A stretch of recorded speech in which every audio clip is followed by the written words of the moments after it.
वर्ष 2015, छात्र संख्या 13। वर्ष 2018-19, छात्र संख्या 180+। दोस्तों, यह किसी बड़े संस्थान या प्राइवेट विद्यालय की बात नहीं हो रही।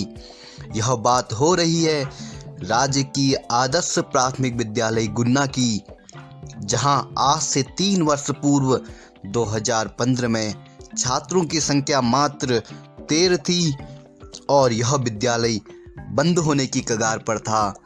आज इस विद्यालय में बच्चों की संख्या 180 पार हो चुकी है।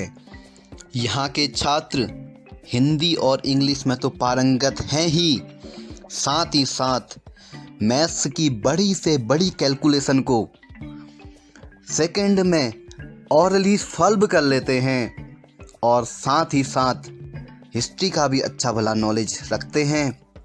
आइए देखते हैं इन बच्चों पर एक खास report.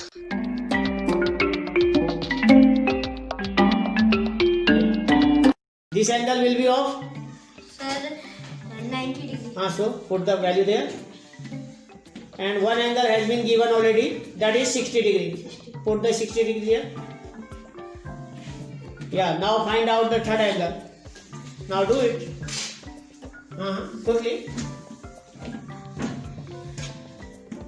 Yes, very good.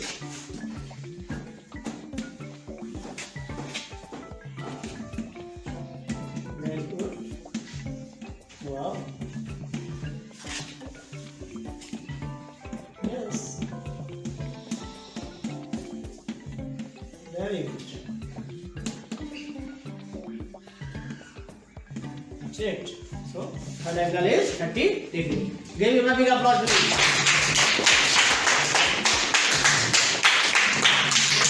Two angles of a triangle are 50 degree, 50 degree. Full stop. Find the third angle. Find the third angle. Third angle.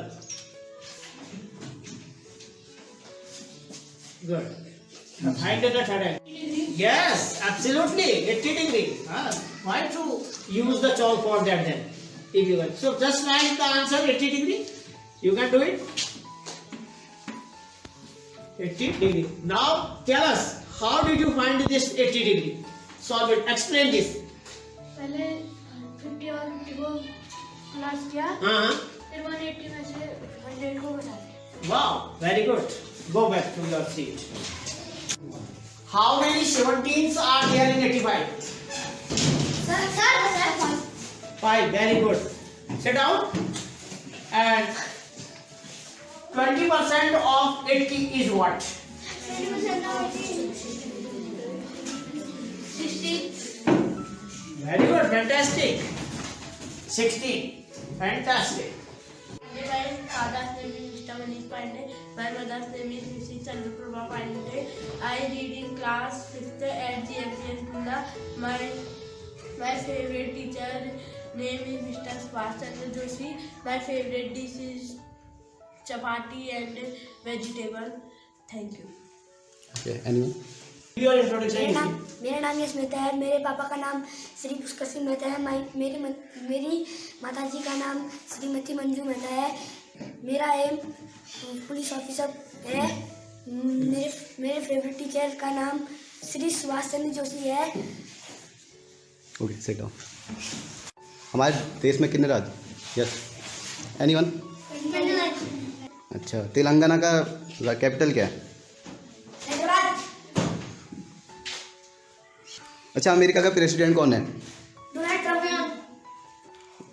Square root of 144? 12। Good. Now tell me the square root of 625.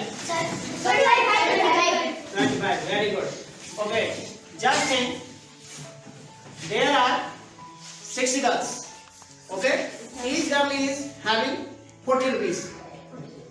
And tell me the total rupees they are having. 240. Fantastic. And what is 2/3 of 90? 2/3 of 90.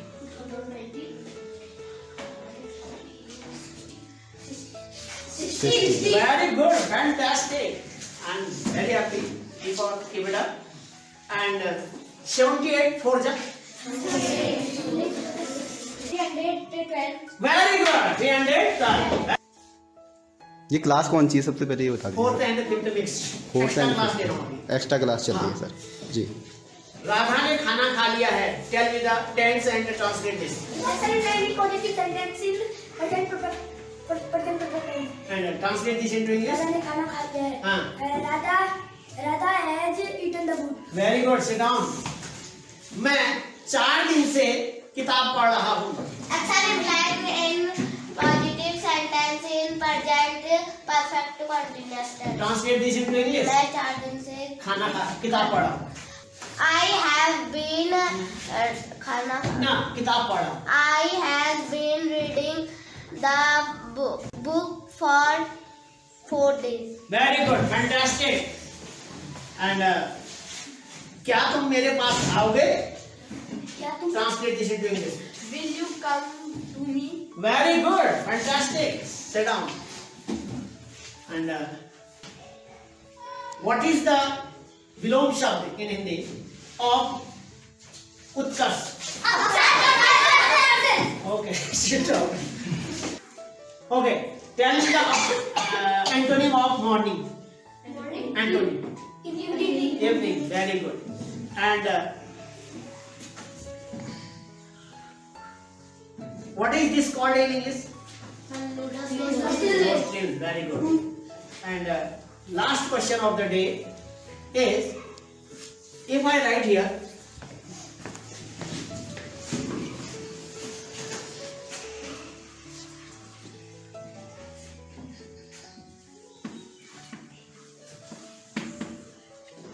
orally, can you tell me the square root of this number? Orally. 85. Fantastic. Fantastic. So, thanks. नमस्कार दोस्तों, मैं संतोष तिवारी आज आपको उस शख्स से मिला रहा हूं जिस शख्स ने कई बच्चों, कई परिवारों और देश को एक नई दिशा देने का काम कर रखा है। तो सर स्वागत है आपका सर। धन्यवाद। मैं पहले एक शायरी से आपके आज के कार्यक्रम की शुरुआत करना चाहूँगा। कहते हैं, मंजिल उन्हीं को मिलती है जिनके सपनों में जान होती है, पंख से कुछ नहीं होता, हौसलों से उड़ान होती है। तो मैं आज आपको उस शख्स से मिला रहा हूँ जिसने अपने हौसले के दम पे वो कर दिखाया जो जैसे कैसे सरकारी संस्थान पे करना मुमकिन ना हो सका। सर से क्वेश्चन पूछने से पहले मैं आपको उत्तराखंड की शिक्षा व्यवस्था के बारे में कुछ बताना चाहूँगा। जैसा कि हम जानते हैं, उत्तराखंड की शिक्षा व्यवस्था में यह निर्णय लिया गया है कि 10 से कम छात्र वाले स्कूलों को बंद कर दिया जाए तथा उन बच्चों को किसी और विद्यालय पे रिप्लेस किया जाए। इस मामले में उत्तराखंड में करीब 12,339 प्राथमिक विद्यालय हैं, जिसमें से 2,425 विद्यालयों में 10 से कम छात्र हैं। इसका मतलब वो स्कूल बंद होने की कगार पे हैं। और अगर हम पिथौरागढ़ की बात करें तो लगभग 65 स्कूल्स यहाँ पे बंद हो चुके हैं। तो मैं आज गुन्ना स्कूल के प्रधानाध्यापक से बात कर रहा हूँ जो 2015 पर इस विद्यालय पे आए थे जब यहाँ छात्र संख्या 13 थी। तो सर, सबसे पहले आप मुझे इस स्ट्रगल के बारे में बताइए कि जो विद्यालय बंद होने की कगार पे था, आपने उसको एकदम से इस तरीके से खड़ा किया कि मैं न्यूज़पेपर में पढ़ा था करीब 182 स्टूडेंट की स्ट्रेंथ यहाँ पे दिखा रहा था। तो सर, ये आपने कैसे किया? इसके लिए जो था, एक्चुअल में जब मैं शुरू के दिन यहाँ पे आया, प्रारंभिक दिन, तो वहाँ पे देखा कि हमारे यहाँ पे जो बच्चे थे अधिकतर नेपाली थे। 9 बच्चे नेपाली थे उसमें जी। तो वो नीचे खड़े थे वो जी सर। जब जब मैं यहाँ पे प्रधानाध्यापक के रूप में ज्वाइन कर दिया था, तो उनको देख के मुझे ऐसा लगा कि भाई मैं, क्योंकि कई लोग मुझे इस वजह से भी जानते हैं कि अंग्रेजी मेरी ठीक ठाक है करके। जी सर। तो मुझे बड़ा अफसोस हुआ कि भाई लोग मुझे अंग्रेजी ठीक ठाक है कहते हैं और मैं उस स्कूल में जा रहा हूँ जहाँ पर स्कूल की दशा और दिशा पहले से ही गलत हो गई है या भटक गई है जी। तो तब मैंने ठान लिया कि वास्तव में अगर मैं शिक्षक हूँ तो मुझे अपने आप को प्रूव करना पड़ेगा। जी सर। कारण क्योंकि जब मैं ऊपर को आ रहा था अपने स्कूल को, ठीक दाहिने हाथ में 100 मीटर नीचे जी एक प्राइवेट स्कूल है जिसमें उस समय छात्र संख्या 371 थी जी। और अगर उनके अध्यापक या अध्यापिकाओं की शैक्षिक स्तर को मैं देखूं तो हमारे जो सरकारी विद्यालय में अध्यापक या अध्यापिकाएं होती है उनके शैक्षिक स्तर के सामने तो मुझे नहीं लगता है कि ज़्यादा बेहतर होती है। जी सर। लेकिन उनके पास उतने बच्चे और हमारे पास ऐसे बच्चे कि अब हमारी रोजी रोटी में भी सवाल उठने लगा। जी सर। तो तब मैंने जो है अंग्रेजी का जो भी मेरे पास ज्ञान था उसका भरपूर उपयोग किया और ठान लिया कि मैं अब से एक दिन भी मैं कोई अपना आकस्मिक अवकाश नहीं लूंगा, बस केवल तभी लूंगा जब वास्तव में नामुमकिन हो जाएगा बिना अवकाश लिए कोई काम करना। तो इससे जो है धीरे धीरे करता रहा तो मेरी घर की जो परेशानियां थी वो भी अपने आप कम होती चली गई, मुझे ऐसा लगा, क्योंकि कभी मुझे आकस्मिक अवकाश लेने की आवश्यकता पड़ी ही नहीं। तो धीरे धीरे गार्जियनों के दिमाग में भी आया कि भाई ये सर तो ऐसे हैं कि जो घर में रहते ही नहीं है। तो उन्होंने जो है अपने बच्चों को यहाँ भेजा और साथ में मेरा जो सपोर्ट था वो भी लेवल बढ़ा। हाँ, एक नाम और मैं जरूर इसमें लेना चाहूँगा, वो है दिनेश सिंह धानिक। वो इसलिए नहीं ले रहा हूँ उनका नाम कि वो जो है एक यहाँ पे अध्यापक हैं और अध्यापन का कार्य करते हैं, इसलिए ले रहा हूँ कि जब मुझे यहाँ पे बच्चों की संख्या बढ़ गई थी तो मुझे अध्यापक चाहिए थे यहाँ पे सपोर्ट करने के लिए, क्योंकि अकेले के बस का नहीं था जी। तो तब मैंने उनके सामने ये प्रस्ताव रखा कि क्या आप, क्योंकि कोई भी अध्यापक यहाँ पे आने को तैयार नहीं था व्यवस्था में, तो उनके सामने रखा तो उनसे कहा कि क्या आप यहाँ पे आएंगे और ऐसे करेंगे। और मैंने उनको बताया कि भाई मेरा इस तरह का सपना है और इस तरह का उद्देश्य है कि मैं कुछ करना चाहता हूँ। जी सर। तो इसलिए मैं I will thank to him forever and ever कि उन्होंने यही कहा मुझसे कि सर आपका सपने को पूरा करने में मैं पूरा सहयोग दूंगा तन मन और धन से। तो इसलिए मैं ये मानता हूँ कि मेरी सफलता में उस व्यक्ति ने भी काफ़ी योगदान दिया है। तो सर जैसा कि मैं पढ़ रहा था आपके बारे में, स्टडी कर रहा था स्कूल के बारे में, तो मुझे ज्ञात हुआ कि यहाँ पे करीब 350 बुक्स हैं। तो सर उन बुक्स के बारे में बताइए, वो किस तरीके से बच्चों के लिए वेलफेयर हैं और क्या क्या है उनमें और किस तरीके से उन्हें पढ़ाया जाता है लाइब्रेरी से। हाँ, उन बुक्स का जो है कि मैं तरह तरह के लोगों से हम मिलते हैं जी और उनसे जो है विचार लेते हैं, क्योंकि किस तरह के बुक्स, क्योंकि ऐसा नहीं हो सकता कि सारी चीज़ें हम खुद ही पता कर लें कि ये बुक्स बच्चे के लिए अच्छी होगी। कई बातें ऐसी होती है कि कुछ हमें भी नहीं होती है जानकारी, लेकिन कुछ लोग ऐसे होते हैं समाज में जिनको उनकी जानकारी होती है, क्योंकि nobody is perfect in this world. Yes sir. तो इसलिए जो है लोगों के पास जाके जो इस तरह के सामाजिक कार्य करते हैं तो उनसे राय लेते हैं कि किस तरह के बुक्स रहेंगे, और जो बुक सेलर हैं उनके पास जाते हैं कि भाई आजकल मार्केट में कौन सी चीज़ नई आई है बच्चों के लिए और क्या बच्चे किस चीज़ में ज़्यादा इंटरेस्ट दिखा रहे हैं। तो उस तरह के बच्चों का हम बुक्स का हम कलेक्शन करते हैं और समाज के सहयोगी लोग सहयोग भी देते हैं दिल खोल के, क्योंकि सबसे बड़ी बात है कि जब हमारा वो त्याग देखते हैं, सुबह हम 7:45 बजे यहाँ पे पहुँच जाते हैं और शाम को कभी 5, 5:30 भी यहाँ पे हमें बच जाते हैं। तो सर जैसे कि मैंने स्कूल के बच्चों की देखी, सर आपने जो ड्रेसें हैं वो बदलवा रखी हैं बच्चों की, तो इसका क्या प्रभाव पड़ता है? इसका जो प्रभाव पड़ा, सबसे बड़ी बात कि ये क्या होता था कि सरकारी स्कूल के अगर आप अमूमन देखेंगे मैक्सिमम स्कूल्स को, वहाँ के जो बच्चों की यूनिफॉर्म है वो कुछ अजीब सी होती है जी। अजीब सी इन द सेंस कि साफ दिखता है कि कोई, मतलब जैसे कि इनका कोई है ही नहीं जी सर। तो इस तरह के पोशाक को मैं इसलिए नहीं, मैं ये नहीं कह रहा हूँ कि मैं पोशाक से घृणा करता हूँ, लेकिन जो लोगों का उन बच्चों के प्रति जो रवैया रहता था उस चीज से मैं घृणा करता था। तो इसलिए मैंने सबसे पहले जो है उनकी पोशाक जो है इस तरह से बनवाई कि ताकि वो पब्लिक स्कूल से दिखने में भी, पढ़ने में तो पब्लिक स्कूल को मैं बहुत पीछे छोड़ना चाहता हूँ जी सर, लेकिन दिखने में भी, यानी कहने का मतलब है कि गेटअप भी बच्चों का जो है फैंटास्टिक हो, ये मेरी कोशिश रही है। तो इसलिए मैंने सबसे पहले गेटअप भी बदलना उचित समझा। तो सर जो ये काम आपने शुरू किया 2015 से अब 2019 करीब आने वाले हैं, तो इसमें आपको काफी समस्याएं आई होंगी। अगर मैं आपकी राजनीतिक समस्याओं की बात करूं तो वो क्या क्या थी?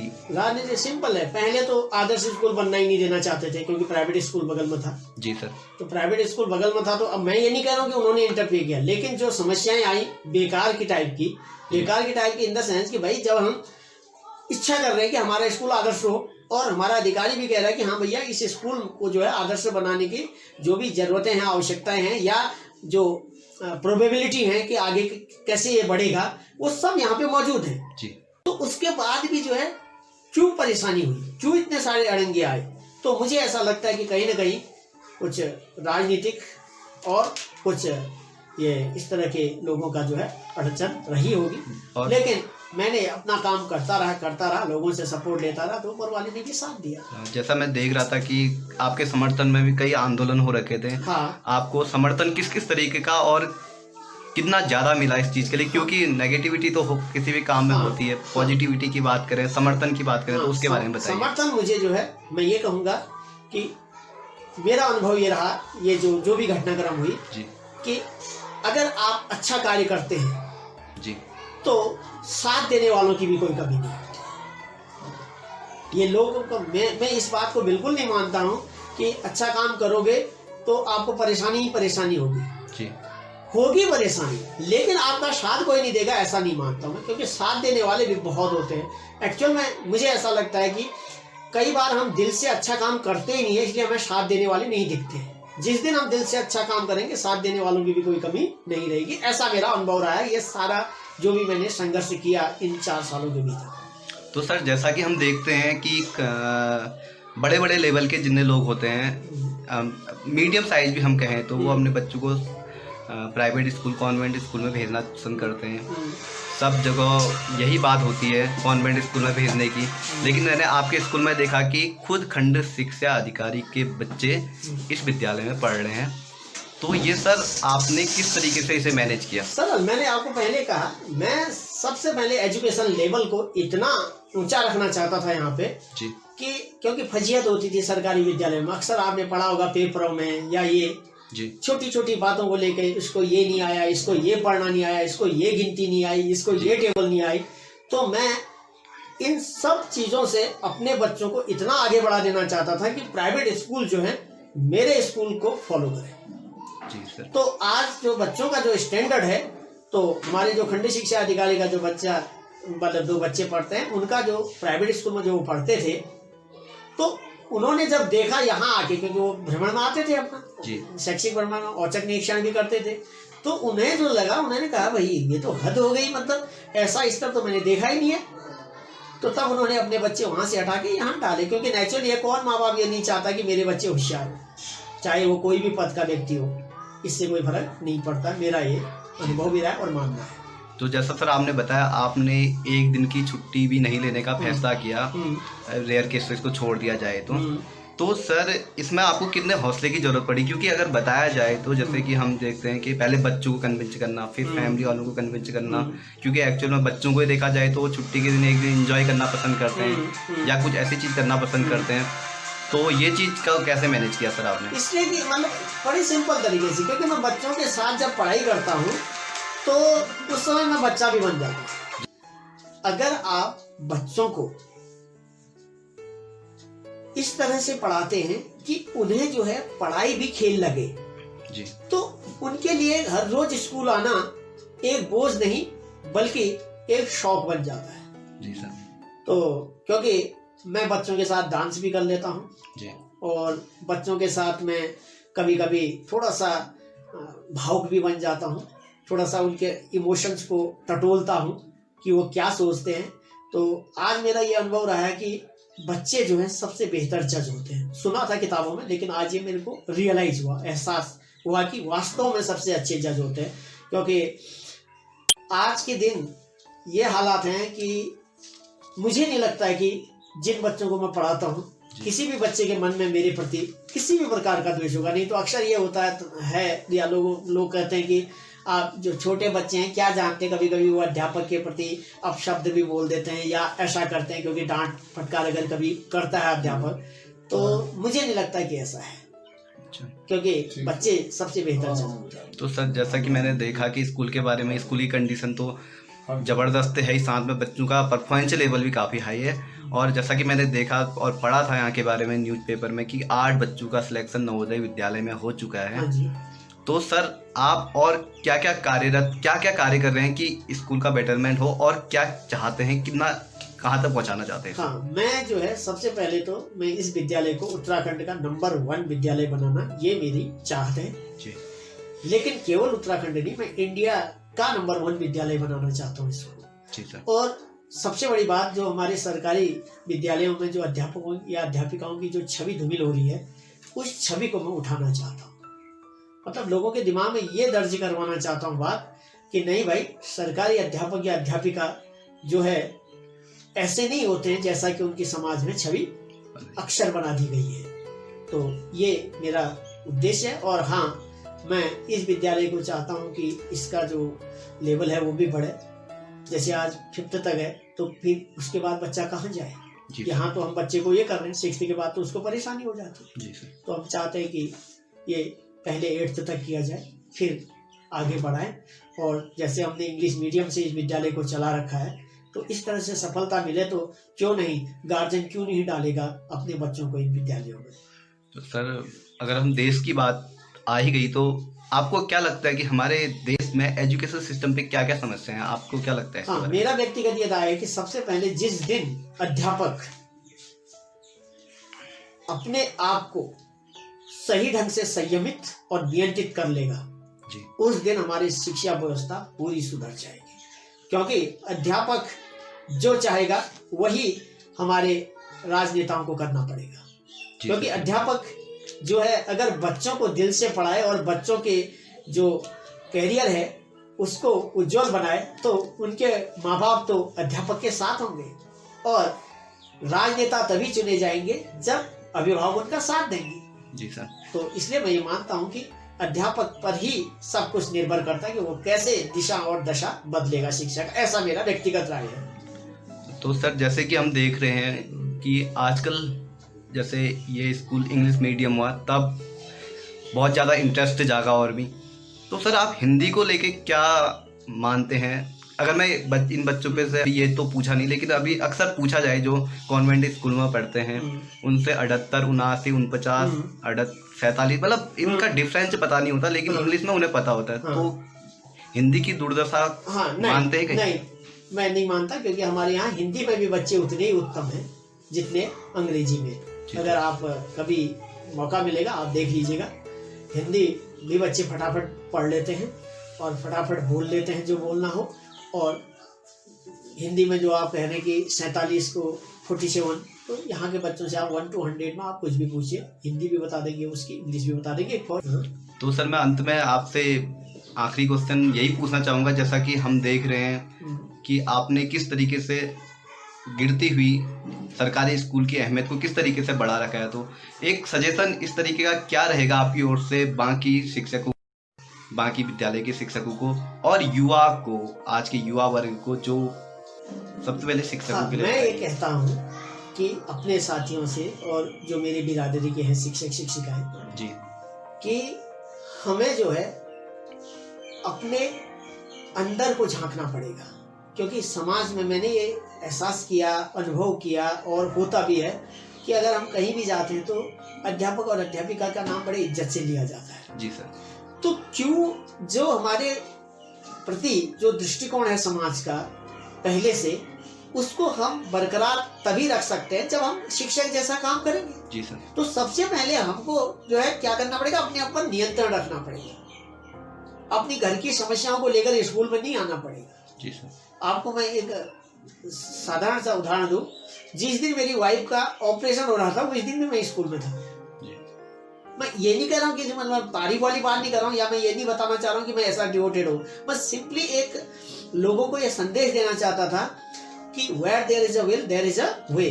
कि भाई ये छोटी, भाई मेरे को क्या करना था ऑपरेशन में, वहां पे डॉक्टर कर रहा था, मेरे को जो कुछ चाहिए था वो सारी सुविधाएं मैंने वहां पे बाहर से जितनी सपोर्ट की जरूरत थी वो मैंने किए थे। और जब ये सब मैं पूरा करके आया था, फिर मेरे को विद्यालय में अगर मैं 3 घंटे भी शिक्षण करूंगा तो बच्चे के अंदर कोई सुधार आएगा। और सबसे बड़ी बात है, बच्चे के दिमाग में ये बैठती है फिर बातें कि अरे हमारे अध्यापक अध्यापिका तो इतने समर्पित हैं, क्यों ना हम हो, तब हमारी बात का उन पे असर होता है, उपदेश होता है। तो मैं ये मानता हूँ शिक्षक शिक्षिकाओं को सबसे पहले वो समर्पण का भाव लाएं। एक बार जहां तक कोई अगर जीवन या इस दुनिया में सबसे बेहतरीन कार्य कोई है वो है शिक्षक का। तो शिक्षक बनना तो कुछ ही खास भाग्यशाली लोगों का जो है मेरे हिसाब से, मेरे को ये लगता है कि फॉर्च्यून है। तो सर बहुत बहुत धन्यवाद आपका मुझसे बात करने के लिए। ये थे सुभाष जोशी सर, जिन्होंने स्कूल की कंडीशन सिर्फ 3 साल में 2015 से अभी 2018 में 13 बच्चों से 182 बना दिए, और यहाँ के बच्चों का स्टैंडर्ड किसी भी कॉन्वेंट स्कूल से अभी बहुत आगे है। उम्मीद करता हूँ सर आप ऐसे ही कार्य पूरी प्रगति और जोश के साथ करते रहें। Through out life. और ये है हमारे साथ दिनेश धानिक सर। सर जैसा कि सुभाष जोशी सर ने बताया कि आपने उनकी उस समय मदद करी जब उनको सख्त ज़रूरत थी, तो सर आप बताइए आपने किस तरीके से सर की मदद करी? नहीं, सर ने जब मेरे को बताया कि इस स्कूल में कोई भी अध्यापक, ब्लॉक का कोई भी अध्यापक यहाँ पर आने के लिए तैयार नहीं है, यानी पढ़ाने के लिए कोई भी आने को तैयार नहीं है, फिर ये बात उन्होंने मेरे सामने रखी तो थोड़ा मैंने उनको बोला, मैंने कहा मेरे को 1-2 दिन का आप समय दीजिए, मैं सोचता हूँ इसमें। तो मुझे बड़ा अटपटा जैसा लगा कि आखिर भाई पढ़ाने के लिए टीचर क्यों नहीं जाना चाह रहे हो, ऐसी क्या बात है कि सुभाष जोशी के स्कूल में जाने को कोई तैयार नहीं है जी। तो फिर मैंने उनको बताया, मैंने कहा सर मैं आऊँगा आपके स्कूल में पढ़ाने के लिए जी, चाहे कंडीशन कुछ भी हो, मैं आपके हर कदम पे आपका साथ दूंगा। और दूसरा ये कि मैंने पढ़ा था एक जगह, विवेकानंद जी की किताब पढ़ रहा था मैं जी, तो उसमें पढ़ा था when death is so certain it will be better to die for a good cause. तो ये बात मेरे को झकझोर गई और मैं सोचने लगा इस बात में कि भाई कितनी बड़ी बात कही है, और हम खाली पढ़ते हैं, एक नॉर्मली लेते हैं। Then I start to do introspection, yes sir, and whatsoever my soul advise me I try to follow that. Yes sir. तो सर जैसे बाकी और शिक्षक होते हैं, उन्हें नहीं लगता कि जैसे कि और विद्यालय हैं वो जल्दी चले जाते हैं, मतलब छुट्टी के बाद नहीं पढ़ाते हैं, जैसे कि यहाँ मैं देख रहा हूँ अभी एक्स्ट्रा क्लास लग रही है और बाकी सुबह जल्दी से पढ़ा रहे हैं बच्चों को, छुट्टी नहीं ले रहे हैं, तो बाकी शिक्षक नहीं कहते, अपोज नहीं करते आप यार क्यों लगे हुए हो? नहीं, अब अपनी अपनी सोच है जी, many man many mats, yes, अपनी अपनी सोच है ये। अब हम किसी से ये भी नहीं कहते कि तुम यहाँ पे रुको, तुम ये करो, तुम वो करो। भाई आए करें, अच्छा करें तो अच्छी बात है। आदमी जो कुछ भी करता है अपने लिए करता है जी, अच्छा करेंगे अच्छी सोच के साथ। मतलब एक चीज़ मेरा ये मानना है कि हमको हमारे कर्म का फल नहीं मिलता है, तो कर्म के पीछे जो हमारा इंटेंशन होता है, हम किसी इंटेंशन से किसी कार्य को कर रहे हैं जी, उसका हमें फल देता है ऊपर वाला जी। तो मैं तो इन्हीं इंटेंशनों को लेकर के काम करता हूँ, बाकी और कौन क्या कर रहा है और तो सर ये आप ये बताइए, जो सुभाष सर हैं हाँ, उनके साथ आपको काम करने पे उनकी सबसे अच्छी खासियत या अच्छी बात क्या लगी? सबसे अच्छी बात ये लगी कि एक तो न्यायप्रिय हैं जी, और दूसरी बात बहुत ज़्यादा मेहनती है जी, बहुत ज़्यादा जी। और मुझे तो उनसे काफ़ी कुछ सीखने को मिल रहा है। और कई जगह जब मैं अटक जाता हूँ तो वहाँ पर मैं उनकी हेल्प भी लेता हूँ। मुझे उनसे कोई चीज़ पूछने में शर्म भी नहीं आती है कि मैं टीचर हूँ तो मैं उनसे नहीं पूछता हूँ, ऐसा मेरा नहीं है जी। मेरी वो पूरी मदद करते हैं और बहुत अच्छा एक ऑनेस्ट टीचर मैं जिसको कह सकता हूँ, he is only the mister Subhash Joshi.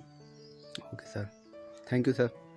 Thank you, welcome. दोस्तों, जहां प्राइवेटाइजेशन का दौर अपनी चरम सीमा पर है, वहीं राजकीय आदर्श विद्यालय गुन्ना ने एक नई मिसाल पेश कर रखी है।